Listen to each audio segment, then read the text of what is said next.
Hello, thank you for joining us today on Christ, Culture, and Coffee. And we are back this week. I'm your host, Tyler Hurley, here with Robbie Lashua. What's going on, everybody? Good to be back, Tyler. Yep, and we are excited. We are talking about transgenderism today. Yes, we're going to talk about biology, mythology, right? Yes. And the transgender movement and getting into some common myths that are being told in our own day and age. Yeah, and there's a lot to unpack about this. But again, we're just focusing on the mythology and some things that culture and society confuses on human beings, right? And basic biological functions. Yep. And so we're going to get into that. But before we get into that, this is Christ, Culture, and Coffee. And Robbie has a coffee tip for us. So here's the thing, and this should scare all of us. I did not know this, actually. Okay. Until I recently found out. But in a 16-ounce cup of coffee, which is kind of like a medium cup of coffee, right? Black coffee. There is the same amount of caffeine in a 16-ounce cup of coffee as there is in 9.5 cans of Coke. Wow, that's... You know what that actually tells me more than anything is I'm good to drink as much Coke as I want. That's what I was thinking too. I was thinking that. I was like, what was my mom so worried about? There must not be that much caffeine in Coke, right? Yeah, it's strange. I always... I don't know what it was. I grew up actually thinking that Coke had more caffeine than a cup of coffee. No. And the reason I believe that, one time when I was at a tailgating party, I was inhaling a ton of smoke from a tailgate party at the Cardinals. It's when they made the NFC Championship game. Oh, yeah, like 45 years ago. Yeah. That's awesome. Right. But I ended up getting an asthma attack, and some paramedics came over to help out, and they literally asked for me to drink a Coke because they said the caffeine would help me, my system, help me breathe a little easier, I guess. And in my head, ever since then, I just built in this assumption thinking there must be more caffeine in Coke because I don't think a coffee would have done. But 9.5? Yeah, maybe if they were giving you a coffee, you could have gone into Cardinal Stadium and helped them win. Oh, it's the true. NFC yeah, that would have been a good idea. Yeah, right? Well, they did win, but they had lost the Super Bowl. That was the year they went to the Super Bowl. Was it 2007? It was. That was a long time That's ago. when it happened. I was a little kid. I was only 3 years old. Yeah, right. That's insane. Yeah, wow. Yeah, exactly. But that's what happened to me. So that's interesting. There's way more caffeine in a black coffee than there is in Coke. Yeah, that's 9.5 times as much. Really fascinating. Isn't that crazy? Yeah. So if you want to be caffeinated, drink coffee, and if you want to have less caffeine or wean yourself off of it, you can use soda. Yeah. Now I think the sugar and stuff's bad for you. Sure. Soda, but whatever. But that's a coffee tip for today. Well, that's cool. Yeah. I like it. So we are going to start up with the topic now. So to just kind of break this down for you guys, we want to touch on first. This is going to be very broken down. We want to touch on what is a myth, right? Yeah. What is a myth? And now there is the definition of mythos, right? The story of the people. That's what it means. That's what it means. Story of the people. Myths express the beliefs and values about important issues within a certain culture. Yeah, if you think about Greek mythology, Roman mythology, they were communicating their beliefs through these stories. Of course, yeah. And so we have a similar thing happening in our society where there are stories and definitions and terms that are communicating beliefs that are out there, but the problem is they're mythological beliefs. They're not real. Yeah, and we need to be able to spot the myths. And so I want to use a really powerful illustration about the power of myth with the famous story. And again, you've probably heard of this, but I don't know how many people go and read it. Sure. It's called The Emperor's New Clothes, and it was written by Hans Christian Andersen, the same dude who wrote The Little Mermaid. Yeah, he wrote a lot of stuff. He did, yeah. Yeah, and he didn't he do the thing that Frozen's based off of? Yeah, Snow Queen. Yeah. See, lots of things. He did. He wrote a lot of stuff. But this is a short story, and it is fascinating. So basically, I want to share with you, I'm not going to read the whole thing, but I want to read to you portions of it. So there's this rich king, and he really likes to buy fancy stuff for himself. And then there's these criminals, basically, who come and say, hey, we have the finest clothes in all the land. Yeah. And you need to buy our clothes. And then this is a quote from the story. It says, not only were their colors and patterns uncommonly fine, but clothes made of their special cloth had a wonderful way of becoming invisible to anyone who was unfit for his office or who was unusually stupid. So these guys come and they trick this king and say, we make such beautiful clothes and we use such fine material that sometimes people can't even see them because they're so nice. But if people can't see them, it's because they're stupid or because they're not fit for their job.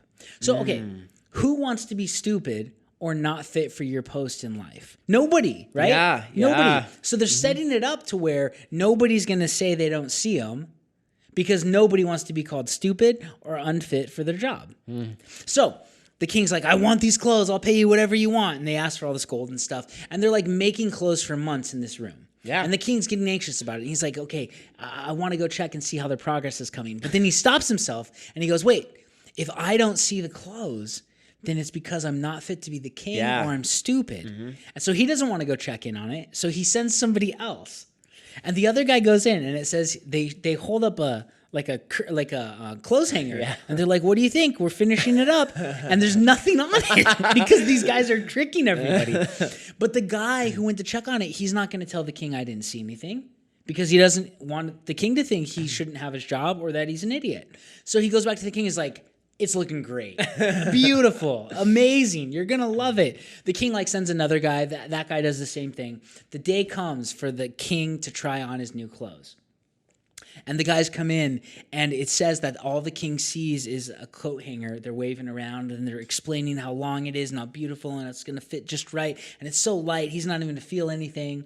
And it says that he doesn't want to be an idiot or not fit to be king, so he goes along with it. And they make him strip down completely, butt naked, and then they act like they're putting these invisible clothes on him, but he's just naked. Yeah. But everybody in the court's applauding and acting like these clothes are so beautiful because nobody else wants to call it out because they don't want to be called stupid or unfit for their post.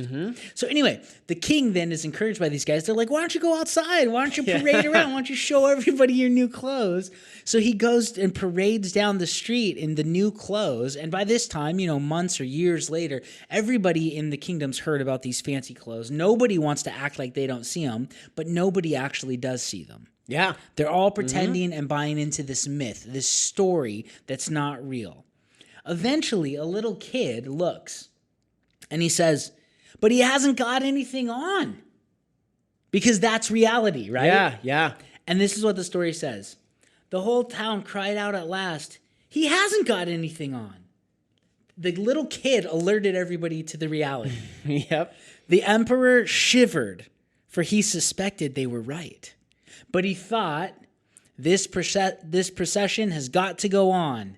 So he walked more proudly than ever as his noblemen held high the train that wasn't there at all. The first nudist parade. That's exactly what it is. And so the power of suggestion, though, the power of myth, that these are real things, and if you can't see them, you're an idiot or you're not fit for your position in life. And the bullying of that made people pretend there were clothes on their naked king. Yeah. And so with that in mind, let's talk about how this is taking place here and now. Yeah. Well, the same type of thing is taking place in our culture today. And it's not just a story. No. It's not fantasy. This is actually happening today. It is. We're being told a myth that many people are pretending is true, and sadly, it's hurting tons of people. Yes. So many people are being hurt by this. It is. And the thing is, the reason we're talking about this today specifically is that Christianity stands for people being who they truly are. This is an important point because a lot of times, people will say, we want people to express who they really are in the manner of their gender identity and being transgender. And as Christians, we say the exact same thing. We want people to be who they truly are. It's not like one side wants people to be and express who they are and one side doesn't. We both want the same thing. We want people to be who they truly are, right? So that's a Christian perspective. Yeah, you want to be able to, we want human beings to be able to express themselves for who they are. For who they actually are. Yeah. And the question that needs to be discussed, though, and settled is who are human beings truly? Who is it that we really are? That's the key. Yeah. Because I think all of us would say that living out a lie is harmful for people. Yeah. So we have to decide who really are we before we can know how to be who we really are, right? And so everybody's about people expressing themselves for who they actually are, but who actually are we? That is such a good point, Tyler. So when it comes to our biology, with the transgender movement of today, many people are promoting a modern day myth about gender. So what we're going to do is we're going to take a look at 6 different myths that are being promoted in our culture and what the evidence of reality actually shows about these myths. As Christians, we have to be able to assess the truth claims around us and to think critically about what is being said in our culture. And so that's what we want to do. Yeah, and so the first myth that we're going to touch on is we can create our own reality. Now, again, we don't believe that. That is a myth. People believe this in our culture, People do believe it in our culture. We can create our own reality. That we can create our own reality, and that's the first myth we are touching on. This belief is what transgender ideology is built on, right? The idea that I have an internal desire that doesn't match reality, so the answer is to change reality around me. Yeah. Right? That's what it is, that we can create our own reality. But the belief that we can create our own reality is false. It is. It's just false. The big truth there is that we don't create reality. We discover it. That's right. It's something that is there. Like, reality doesn't care about the way that we feel or our subjective emotions. It's something that is to be discovered. It is the truth. It is something that is objective, that is unchanging regardless of how we feel about it. Isn't all science built on the idea that we don't create truth, but we discover it? It is. Isn't that the scientific method, right? Yes. So and you have this myth that's exactly kind of butting heads with science. Yeah, it does. And that's an interesting thing. It's something that is completely against science, against the scientific method, right? It's you're discovering something that is true in reality. For example, for men, it's like, I am biological male, but I feel like a woman. They're wanting to go against how they are biologically, how they are scientifically. The facts, instead of, and that's what I've never understood is why do we say it's the internal feeling that can change the physical reality? Why don't people say, no, your physical reality should dictate the internal feeling? Why does everyone say that the internal belief is what's the realist, not the physical body that's the real?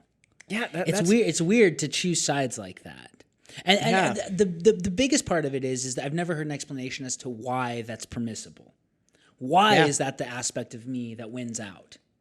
Does that make sense? Yeah. Why is it? Why is it the internal way that I'm feeling? Yeah. Why does that win over like the way that I already am? Physically. Yeah, yes. physically. Yep. Exactly. So that's something that we have to like really think about, right? And mention that in discussion. I heard a guy one time say, Ryan Anderson, in his book, When Harry Became Sally, which is a great book. Actually, Amazon took it off of their... They won't sell it anymore. I heard about that. Yeah. That was recent. I've got a copy if you want to borrow it. Well, cool. Yeah. Good to know. But in his book, he said something interesting. He said something to the effect of, he said, I don't know what it feels like to be a man. I am a man, but I don't know what it means to feel like a man on the inside, apart from being a man. That's a good point. So he said, so what the transgender person needs to do is first show me evidence for what it means to feel like I'm a man on the inside. And then they need to prove that they actually have whatever that is. And he said both things can't be done. Neither thing can be done. Because aside from being what you are, there isn't a feeling like I am. It's just subjective. It's a myth, yeah. And so, again, we do want to be careful with this because I think that people who struggle with transgender ideas and gender dysphoria, as it's called, really are struggling with something. It's not just, I think this will be fun. It's nothing like that. Yeah, and we're going to touch more in detail, they have an internal struggle, of course. But it's not based on what's true. It's based on believing a lie or a myth. And so myth number 1, we can create our own reality. No, we don't. We discover reality. Yeah, now myth number 2. Myth number 2 is the idea that gender can be transcended. I mean, that's even what the term is, transgender. I'm transcending my gender. I'm transitioning to the opposite gender. This is a complete myth. No one can truly become transgender. It's true. The name itself is not possible. And here's why. Yeah. In every cell of a man's body, we have XY chromosomes, and those cannot be changed. In every cell of a woman's body, they have XX chromosomes, and those cannot be changed. So at the molecular level, you are male or female, and you can't change those things. Men are physically designed different than women are. Typically, men have thicker hands, they have broader shoulders, they have male reproductive organs, right? Women are typically smaller, they have thinner hands, they have wider hips, plus they have female reproductive organs, right? Now, there's this myth out there that, if you just take the right hormones, you take puberty blockers, then you can change genders. No, you cannot. It's not possible to transition your gender. And not all differences are actually a matter of just having a different hormone. Yeah, you can't just hide, because essentially what's happening is it's just like the actual transgender process. It's just masking like what you really are. It's a facade, yeah. Yeah. And so it's really interesting. So there's this aspect in physiology that people with XY chromosomes, right, are able to synthesize serotonin, which is a neurotransmitter. They're able to synthesize it faster than women are. It's just a physiological thing, and it's not hormonal. This is why actually serotonin is associated with having a good mood. All right? And this is why men are less likely to experience major depression and anxiety than women are, and also why men are less likely to experience multiple sclerosis than women are. Yeah. So these are scientific facts. But it's also why men have a higher likelihood to experience ADHD and coronary artery disease. So the differences aren't merely hormonal. There's a lot of physiological differences between men and women. Now, it is possible to have cosmetic surgery done to mutilate certain aspects of your reproductive organs, but your hips, your shoulders, your hands, your chromosomes, they can't be changed. Yeah. The other thing is this, and you don't want to get too graphic, but when people have, sex reassignment surgery is what it's called. This idea where you mutilate your healthy sexual organs, male or female, they're not giving you real, functioning, opposite sex sexual organs. They're doing plastic surgery on you and making cheap replicas that aren't the real deal. Men are not given ovaries. Men cannot give birth to babies after they transcend. It's not a real female reproductive organ. And it goes the same way for women who supposedly transition to being men. It's not a real male sexual organ. It's fake. It's cosmetic. It's not operational in that way. So this idea that they transcend isn't true. It's merely a facade. Men can grow their hair long. Men can wear female clothes. Men can take estrogen supplements. Men can grow breasts, but it doesn't alter their DNA. Yeah. Women can cut their hair short. They can put testosterone into their body. They can grow facial hair, right? But it doesn't re-engineer the way that their genetics are. And so what we call transgender is nothing of the sort. It cannot be done. I want to read to you a quote from Dr. Paul McHugh, who is the former psychiatrist-in-chief at Johns Hopkins Hospital. And he said this: "At the heart of the problem is confusion over the nature of the transgendered. Sex change is biologically impossible. People who undergo sex reassignment surgery do not change from men to women or vice versa. Rather, they become feminized men or masculinized women." Yeah. So myth number 2 is that gender cannot be transcended. Myth number 1, we create our own reality. Myth number 2, we can transcend our gender. No, those are myths in our culture that don't comport with reality. Yeah. And on to myth number 3. That is going to be loaded language. Now, loaded language in itself, like that phrase, that's not the myth. The myth is that there's lots of loaded language out there that people take as truth when it is, in fact, a myth. So, for example, I'm going to start with the term sex assigned at birth or sex reassignment surgery. You hear these terms all the time, right? Yeah, you hear all of them. Or like, it's just interesting because these terms imply that scientific facts do not matter. Yes, they do. It's true. Because like you hear, especially for the one like sex reassignment surgery, let's think about that for a second. Right? It is impossible. That's the thing, is that we cannot reassign someone's sex to the point to like biologically, it's impossible. We just went over talking about that like gender can't be transcended. Yes. In the same way, like it kind of goes hand in hand with that. It's not possible. Well, and it's also assuming that somebody misassigned. That's another thing. Like that. Yeah. That's been a common thing that I hear a lot online, right? Sex assigned at birth. That one especially, I hear that a lot. And I think what it comes from is people say, they're like, no, you got it all wrong. When the doctor takes you as a baby out of your mother's womb and says, yep, it's a boy, they themselves are assigning your gender. Slapping a label on you. Yeah. Is that what's happening? That's what happened when the baby gets smacked on the butt. Right, that's the label. They're like, oh, it's a boy. So it's the doctor who assigns what our sex is when we're born. Apparently. Is that what it is? That's what they're saying. Or is it the parents? It's somebody. Yeah. Because it's at birth, right? Yes, so exactly. Sex assigned at birth. Exactly. And that's the thing. And so that's been becoming a big cultural People say that thing. all the time. Yeah. And it's just taken as fact, right? What's the problem with it? The problem with it is that it is not assigned at birth. It is biological. It doesn't matter if the mother or father think that it's a boy or girl, or if the doctor says it's a boy or it's a girl when it comes out. It is a boy or girl based off of its chromosomes, based off of its scientific, biological material. Yep. So when you fill out that birth certificate, what are you doing? So if we're not assigning it, what are we doing when we acknowledge that the baby's a boy or girl? What is that? Yeah. Is it just an acknowledgement, right?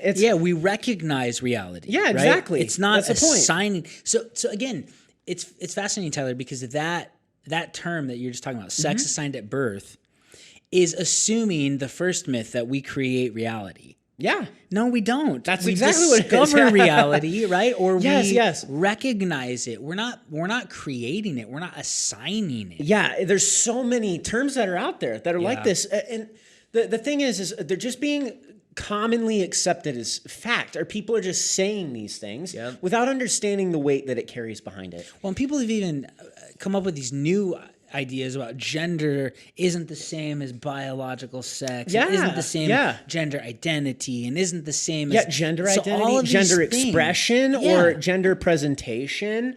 These are all words that are coming out, and like these terms and phrases, and they have so much like baggage with like falsehood that they carry in, and it just sneaks in because it's becoming kind of like catchphrase slogans. I think that's a good way to put it. By people using these terms regularly, it keeps engraving that idea in society that gender is fluid, or gender. They're smuggling in their mythology. Through making us use these terms that don't match up with reality. Exactly. And that's the problem. So when people say stuff like, well, gender identity versus biological sex, and we go, wait a second. Gender and sex, I think, are the same thing. Oh, well, you just don't understand. And what are they saying you don't understand? The mythology.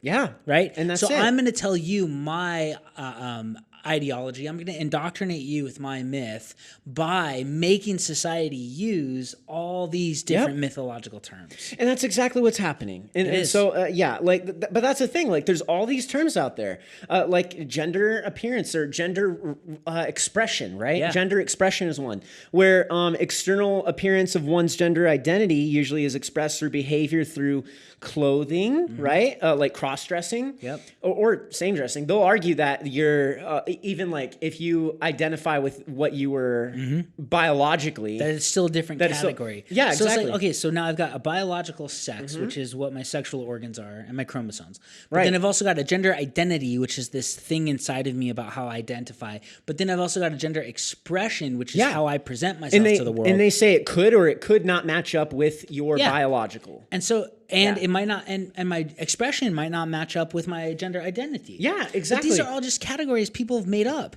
Nobody's ever proven that these things actually exist. No, it's just fantasy. It is like look, myth. A lot of people out there in the world, like probably, like they're probably going to take offense to that, but it's just true. It's a fantasy. You can't like people are trying to express this, as they would say, through the clothing, haircut, or voice, right? They want to express it by changing the way they look. Externally. But that doesn't have to match up with who I believe I am internally, which doesn't have to match up with my physiological body. Exactly.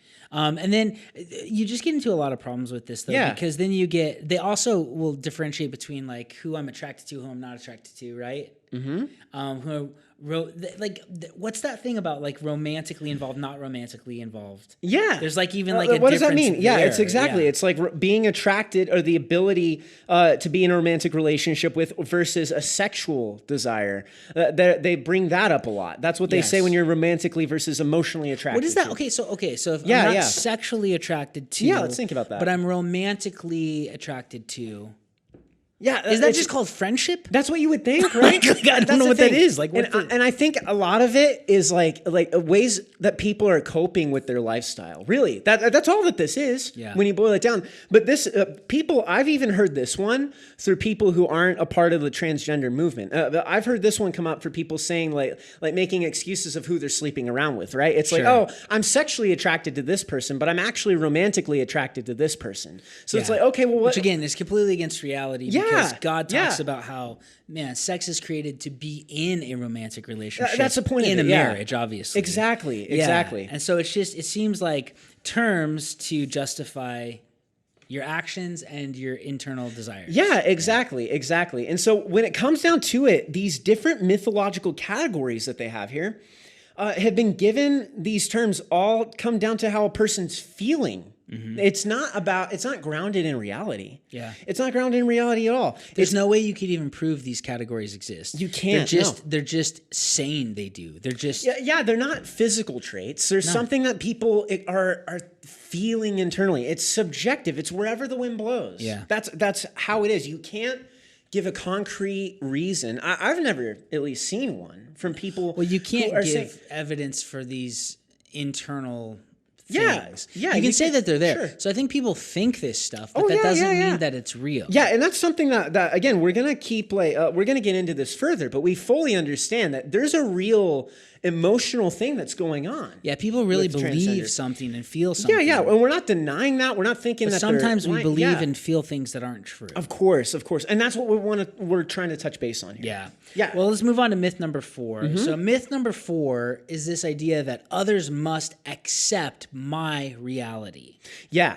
So others, this is going on in our culture a lot. Others must accept my mythology, as opposed to they can believe what they want and I can believe what I want. It's beyond that now. It's to where you have to accept and adopt that what my myth is true for you as well. And this is happening even legally. Yeah. So I want to read you this. I hope none of you live in New York City, because if you do, this pertains to you. But the New York City Commission on Human Rights has passed this law. I want to read this. This is literally, I took it from the internet this morning. This is under the New York City Commission on Human Rights. The law is called failing to use the name or pronouns with which a person self-identifies.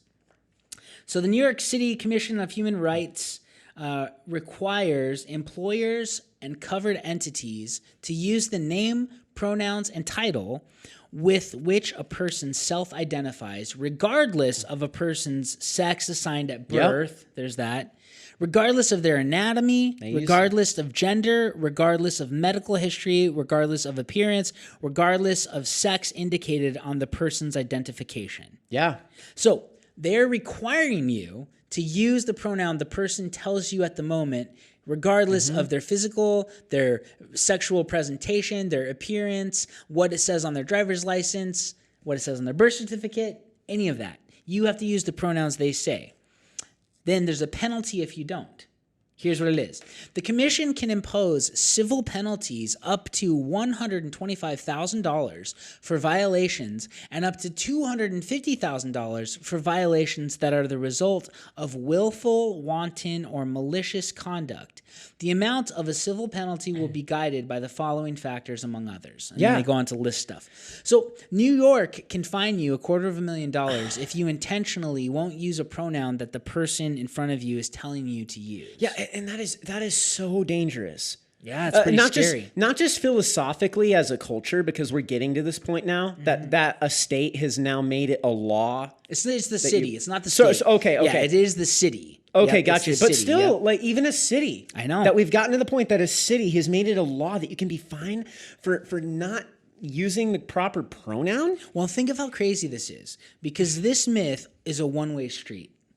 This myth only applies one way. Those pushing for this modern day mythology believe that you must accept their reality, but that they don't have to accept your reality. That's so true. You see the problem with that? So if you disagree, you will be called names like bigot or old-fashioned, on the wrong side of history, or now, if you're in New York City, you could even be fined. And this is happening in Canada. This is happening in a lot of places.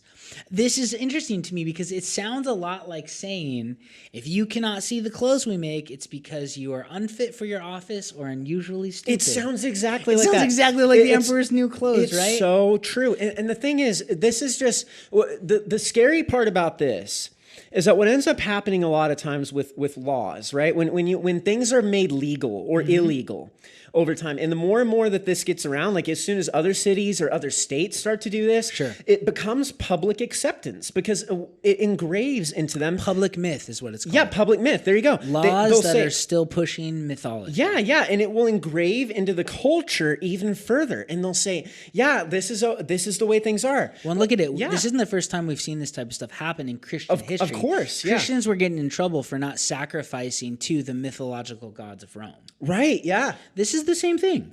That you can get in trouble if you won't succumb to or bow the knee to the mythological gods that have been set up. Yeah. It's the same exact thing. You literally can get fined for not sharing the truth or for embracing in a lie. Yeah, if you don't live this fantasy with us, then we punish you for acknowledging the truth. How is this any different from Shadrach, Meshach, and Abednego not bowing down to the golden image? It's the same thing. It is the same thing. And so it's this mythology of others must accept my reality, but I do not have to accept theirs. And this is crazy because it really is just a tactic in name calling to stop the other person's point of view. Yeah. Or I'm going to fine you so you don't push your truth on me. But I'm literally going to force my truth on you through legislation and fines. So this is the problem. There needs to be an explanation as to why transgender beliefs determine reality for other people. Why do transgender beliefs determine reality for us? Why do we have to live in that fantasy world and accept that mythology? If gender identity is self-created, which they often say, right? Yeah. There isn't anything biological. It's not about your biology. It's about what you want to be on the inside. So if it's self-created, why do I have to accept as reality what you've self-created? Yeah, it's a crazy idea. And I wouldn't say that other people have to accept what I self-create as reality, because we don't create reality. We discover it. And we should be looking for what's real, recognizing what's real, and then living under what's real. Exactly. Well, let's move on to myth number 5, Tyler. What's myth number 5? Yeah, myth number 5 is current feelings are final and unchanging. Now this is just not true at all. And, you know, I think a lot of you who are regulars on the podcast and you understand a lot of what we talk about, you've already you should know the stuff that this is just far from the truth. Feelings are changing all the time. I mean, Scripture even says like the heart is deceitful. Yes. Right? And that no one can know or understand it. And that's the thing. We need to understand that our feelings are temporary. Yep. And that's the biblical truth there. So this is a myth that our current feelings are final and unchanging, Wouldn't you especially say, though, when it comes to Tyler, even when it comes to transgenderism, I'm pretty sure they claim that gender is fluid. They do. Gender identity is fluid. They do claim which that it's means fluid. it changes. Yeah. So out of one side of their mouth, this ideology is claiming that it's fluid and changing, but then they act as if it doesn't change and it's final. Like, especially with like giving, an 8-year-old hormone puberty blockers. Well, yeah. Right? Or yeah. having, you have sex reassignment surgery, which isn't reassignment, right? But you mutilate your sexual organs. There isn't going back. So you're making decisions as if these feelings are final and unchanging. Yeah, and that's the thing. They tend to kind of go back and forth on that a lot. And the thing is, they even have like other terms for types of identities out there. Like gender fluid is actually like a gender preference. Sure, it means like you're constantly swapping all the time. Changing. Or I've heard of pansexual. That's like you change your sexual preferences to, like all the time to where the wind blows, I guess. Okay. And it's like, yeah, there's all these phrases and terms out there, and so it's like clearly they believe that your feelings change. Yeah, and so that's the thing. And then the interesting thing about this is when young people who have gender dysphoria are given psychotherapy and are not encouraged towards social transition, studies show that 80 to 95% accept their biological sex by late adolescence. So do you see that? The majority of them grow out of this idea? Yeah. Is that the idea? Yeah, the study shows that 80 to 95% change their mind. So if an adolescent, like if a child or like a teenager is feeling this way and they're prevented from doing any of that, any of taking the any drastic measures. Yeah, they're like, look, just don't do anything. Yeah. Just sit where you're at. And then by late adolescence, like as they're growing into adulthood, they change their mind. They grow out of it. 80 to 95%. That is massive. That's huge, man. Yeah. And so this is clear. So it changes. Yeah, there's scientific studies that have been done, like sociological studies that have been done that show that people change their minds. So the thing is if you're feeling a certain way when you're 15 and you make a drastic decision and your parents sign off on mutilating a healthy part of your body, and then you say, I don't think that I'm a girl anymore when you're 20, that's great, but you can't reverse that because you've mutilated your body. And so maybe we should pump the brakes and say, hey, let's make sure people really believe this or feel this, and it's not just like a phase they're going through. Like everybody goes through weird stuff in junior high and high school, and everybody's trying to figure out their identity in junior high and high school.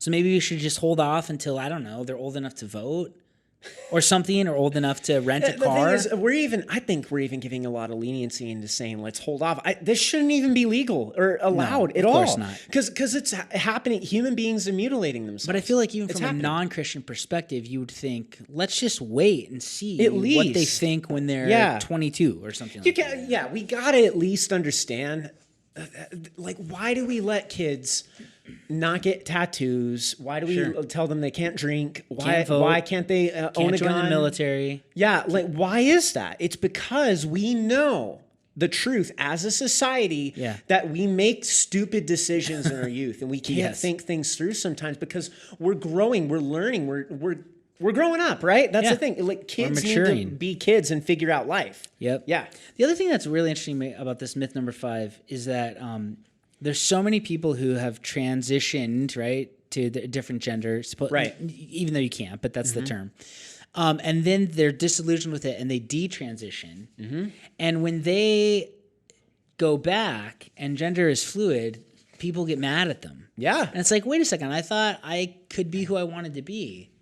No, you have to be the myth that we want you to be. And as long as you're playing along with it, we love it. But then when you detransition, we hate it. Exactly. And the detransition stories are plenty. I have a whole book of them, on people who've detransitioned because they're disillusioned with it. Well, let's move on to myth number 6. Myth number 6, the last myth, is that methods for transitioning are healthy and helpful. This is completely false. Treating transgender people with physical surgery and hormones, I think, is the complete wrong tool for the job. This is completely what we should not be doing.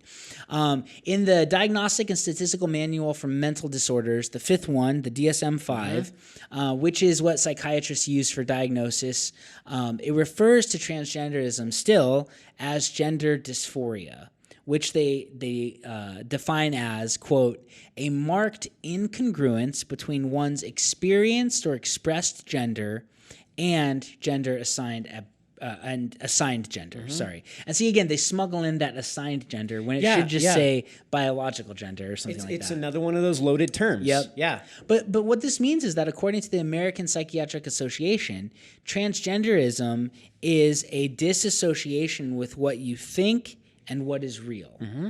That's what it is, a disassociation with what you think and with what is real. And so the question that I have is, why are we treating a mental problem with physical surgery? Yeah, we don't do that with anything else. It's really weird when you think about it. So maybe instead of making the physical body match the inner perception, we should make the inner perception match the physical body. Yeah. Right? So think about it like this. Right now in current culture, anorexia is still seen to be harmful to people, right? We don't believe people can do whatever they want, like kill themselves or starve themselves. Mm-hmm. So anorexia, so when there's, a girl who is 85 pounds, a 17-year-old girl is 85 pounds, and she still looks in the mirror and she still views herself as being fat. She's not. She needs to eat. She is not fat at all, right? Mm-hmm. But her perception doesn't match reality. It doesn't match what's real. Well, why don't we give the anorexic liposuction to help her physical body match her internal perception? Yep. Everybody would say, that's crazy. Like, you can't do that. That'll harm her. That's bad for her. Well, what's the difference with what we're doing with people who have gender dysphoria, and then we mutilate their sexual organs or pump them full of hormones so they physically change? We're treating a mental issue with physical surgery, when I think maybe we should work on the mental side of it and not mutilate people's bodies, right? Nobody would be okay with doing that to an anorexic. Of course. And I want to share a quote from a woman who transitioned and has now detransitioned. This is very interesting. It says, when I was transitioning, no one in the medical or psychological field ever tried to dissuade me or to offer other options to do really anything to stop me besides tell me I should wait till I was 18. I want to ask you, how many other medical conditions are there where you can walk into the doctor's office, tell them you have a certain condition which has no objective test, which can be caused by trauma or mental issues or societal factors, and receive a life-altering medication on your say-so? And this is from Carrie, a woman who is detransitioned. So that's the craziest part. You go in and tell them you have this thing that they can't test objectively. Yeah, they can't. And they'll give you life-altering medication or surgery based on you telling them you have a thing. There's nothing else like it. It's pretty crazy. Like, you can't buy amphetamines over the counter because people think you're going to make meth. And you can't go and say, hey, I need morphine because I've self-diagnosed myself. But with this, you can. It doesn't make sense. It doesn't. Sadly, the person who is placing their hope in becoming transgender can never attain what they are desiring. And yet that's so sad. They're seeking it out. And when they're going to seek it out, what they're desiring, they're just mutilating and hurting themselves more in the process and being enabled by doctors. Yep. Doctors and psychologists who originally, I'm pretty sure they all got to take an oath of not doing any harm, right? Isn't that a thing? I thought it was to help restore what should be, not to take away. Yeah, exactly. And so it's very sad. It's tragic. It's really sad because the thing with the transgender thing is people have a problem internally and they're struggling for sure. It's a real issue. But we encourage them to do this thing that won't accomplish what they want it to accomplish. Because you can't transition. You can't transcend your gender. You can't, right. Which only leads to disillusionment. Exactly. That's the thing. It's heart-wrenching, the pain and turmoil that they're going through. And then on top of that, they're thinking like that their body is not in alignment with their sex, right? Like their gender identity. It tortures them internally. Yeah. So then through that, they're in their mindset, the only way out is by going through this process that further damages and mutilates their body. And the lie that they believe is that they can actually accomplish the process. It is. But you can't accomplish that. Mm-hmm. And so when they don't accomplish it, it leads to a whole lot of turmoil. Yeah, they're putting psychological everything disorders. in something that can't happen. Yeah, and so what happens is when they do go through with what society says will accomplish what they want, they realize this didn't accomplish what I wanted. Yeah. I'm still not a woman, or I'm still not a man. And this is where it's really sad, and we need to have compassion and love and empathy for people that are struggling with this. 2/3 of transgender people suffer from multiple psychological disorders, such as phobias and depression. And 41%, hear me on this, 41% of transgender men and women have attempted suicide. That's almost half. This is insane. The general population, the rate of suicide attempted in the general population is 1.6%. And yet 41% of transgender men and women have attempted suicide. Why? Because they realize that what they were putting all their hope in is something that they can't accomplish. And after they see that that functional savior has failed, what do they have? Nothing. They have nothing. And so you have a quote from a former transgender man who put it really succinctly with why he's not shocked about the suicide rates in the transgender community. So you want to go ahead and read that? Yeah, exactly. I'm going to do that. And it's just crazy because we just see that this, through this quote, it kind of sheds some light onto how bad it really is. Yeah. He put it this way. He said, "It occurred to me after much self-reflection that asking a surgeon to modify my appearance through a series of cosmetic procedures was simply a socially acceptable means of self-mutilation and self-destruction. Taken to the extreme, self-destruction leads to suicide." See, it's so serious. He understood that, and that's something that we're... Well, and that's what he's saying is he's saying if people are willing to cut off healthy body parts to bring wholeness to their soul, what's the difference of killing the entire body or cutting off the entire thing? He's saying, you see, it's a slow progression towards suicide. It is, yeah. It encourages and it helps and it enables. It's so sad. It does. And the big point here that we're trying to get with you guys is that human wholeness comes not by denying reality, but by conforming to it. Yes. And that's with everything. We're not just talking about transgenderism with this here. We're talking about just life, right? Yep.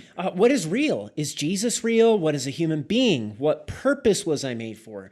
These are the types of questions that need to be answered, right? Because as Jesus said himself, the truth will set you free. Yep. And what imprisons us is when we believe in the lies that are out there in society and we try to accept them as truth. Yep. Lies, or as we've been calling them today, myths. Myths. Right? Yeah. That's what they are. And so, that's where we need to conform to reality. And so, again, going back to the idea that as Christians, we are all for people being who they truly are. But let's not believe lies about who we truly are. Yeah. Let's figure out who we really are. Let's recognize who we truly are. Not live according to fantasy and mythology, but live according to what's real. And so that is what sets people free, living according to what's true and real. Absolutely. So affirming people that are suffering with transgenderism or having these thoughts is so destructive. When we affirm this belief, we're basically telling people that something is horribly wrong with who they are. Think about it.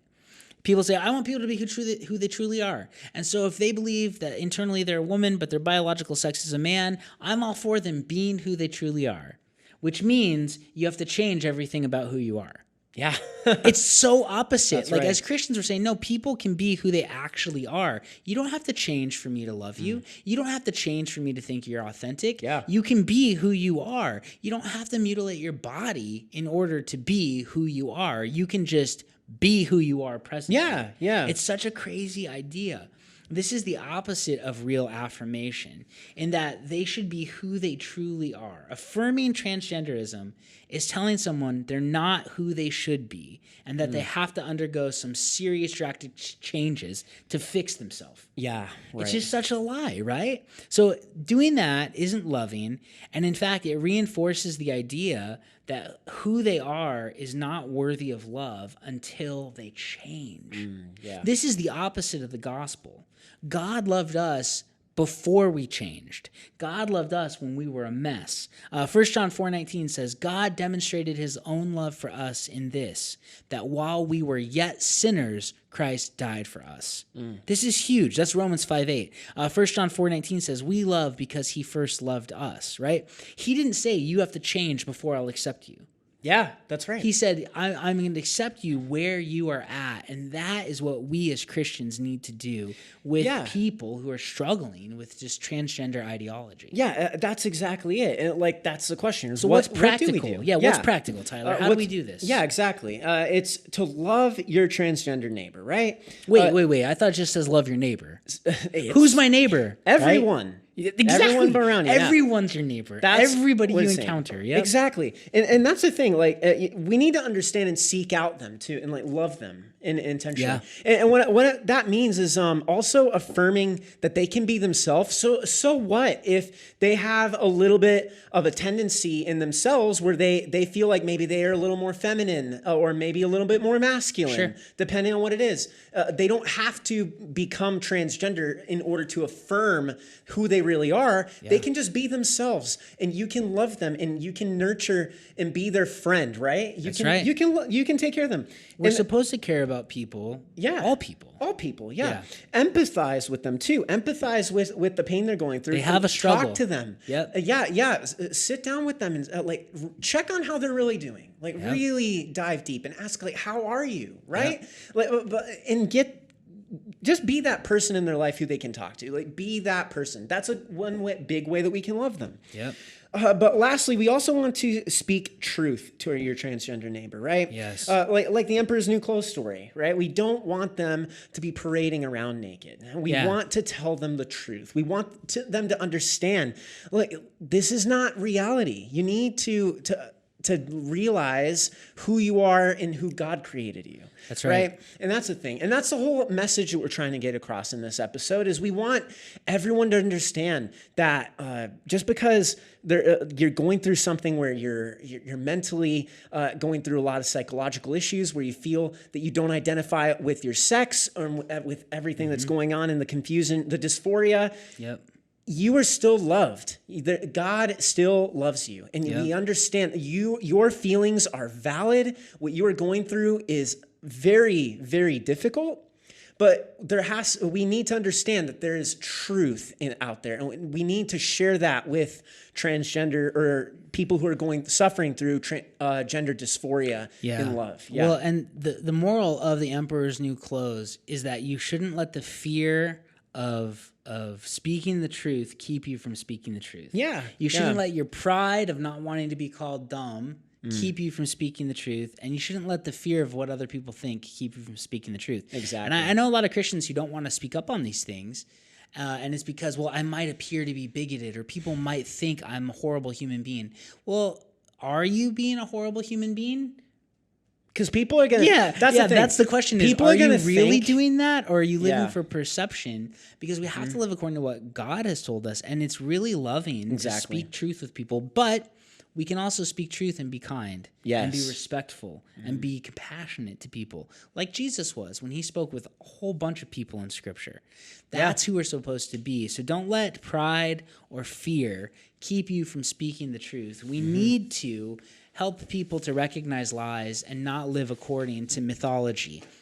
Ancient mythology or modern day mythology. Yep. Absolutely. Well, hey, thank you guys so much for being with us today on Christ, Culture, and Coffee. And if you want to read up more on the transgender movement, Ryan T. Anderson's book, When Harry Became Sally, is amazing. Highly recommend you get it. You can still buy it at Barnes & Noble. You can also buy it from Ryan T. Anderson's website. Yeah, there's places online you just other can't than get Amazon. it on Amazon. There's other places than Amazon where you can still buy that and book. so we'll put a link to it in the show notes so you can go grab that if you would like. But he's done a masterful job at presenting the facts on this whole situation. So thank you again for being with us today on Christ, Culture, and Coffee. Go out and impact your culture with truth and with grace at the same time. We'll catch you guys next week.